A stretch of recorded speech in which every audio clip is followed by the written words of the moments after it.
তুমি ছাড়া তো আমাদের আর কেউ নাই, তুমি ছাড়া তো আমার আর কেউ নাই। আল্লাহ গো, তুমি যদি মাফ না করো কে আমাকে মাফ করবে? তুমি যদি মাফ না করো কে আমাকে মাফ করবে?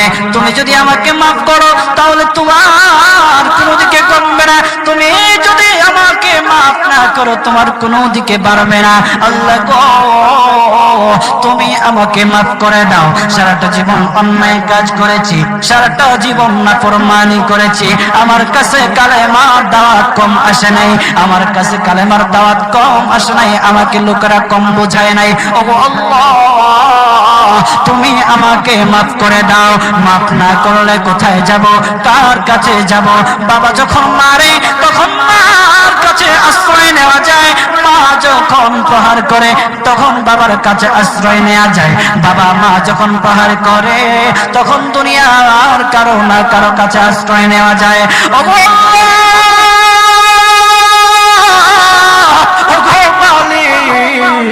তুমি যদি আমাকে মারো, তুমি যদি আমাকে আযাব দাও, ওগো আল্লাহ কার কাছে যাব, কার কাছে গিয়া মাফ চাইবো?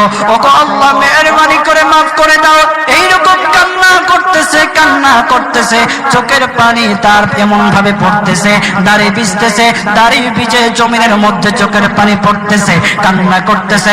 বান্দাটা কান্না করতে করতে করতে করতে আমার আল্লাহর কাছে এমন যোগ্যতা অর্জন করেছে, মহান আল্লাহ রাব্বুল আলামিন তার ডাকে সাড়া দিয়া তার জিন্দেগির সব গুনাহ মাফ করে দিয়েছে। হযরত মূসা আলাইহিস সালাতু ওয়াস সালামের যুগের ঘটনা। একজন বড় পাপিষ্ঠ ছিল, জীবনে এমন কোন গুনাহ নাই যে গুনাহ সে করে নাই। তার গুনার প্রতি অতিষ্ঠ হইয়া, মানুষ তার গুনার প্রতি অতিষ্ঠ হইয়া গ্রামের লোকেরা তাকে হাত পা বেঁধে জঙ্গলের মধ্যে ফেলে দিয়ে আসে।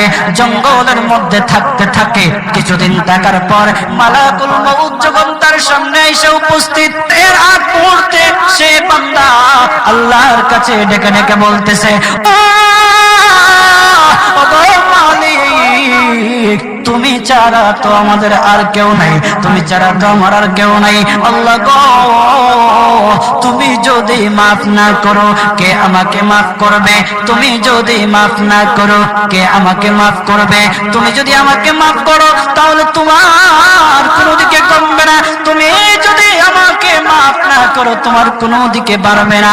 আল্লাহ গো, তুমি আমাকে মাফ করে দাও। সারাটা জীবন অন্যায় কাজ করেছি, সারাটা জীবন নাফরমানি করেছি, আমার কাছে কালেমার দাওয়াত কম আসে নাই, আমার কাছে কালেমার দাওয়াত কম আসে নাই, আমাকে লোকেরা কম বোঝায় নাই। ওগো আল্লাহ, তুমি আমাকে মাফ করে দাও। মাফ না করলে কোথায় যাব, কার কাছে যাব?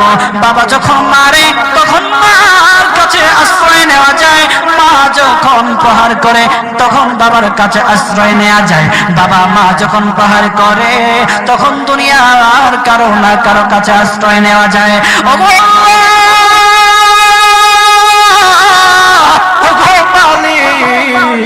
তুমি যদি আমাকে মারো, তুমি যদি আমাকে আযাব দাও, ওগো আল্লাহ কার কাছে যাব, কার কাছে গিয়া মাফ চাইবো? ওগো আল্লাহ মেহেরবানি করে মাফ করে দাও। এইরকম কান্না করতেছে, কান্না করতেছে, চোখের পানি তার এমন ভাবে পড়তেছে, দাড়ি ভিজতেছে, দাড়ি ভিজে জমিনের মধ্যে চোখের পানি পড়তেছে, কান্না করতেছে। বান্দাটা কান্না করতে করতে করতে করতে আমার আল্লাহর কাছে এমন যোগ্যতা অর্জন করেছে, মহান আল্লাহ রাব্বুল আলামিন তার ডাকে সাড়া দিয়া তার জিন্দেগির সব গুনাহ মাফ করে দিয়েছে।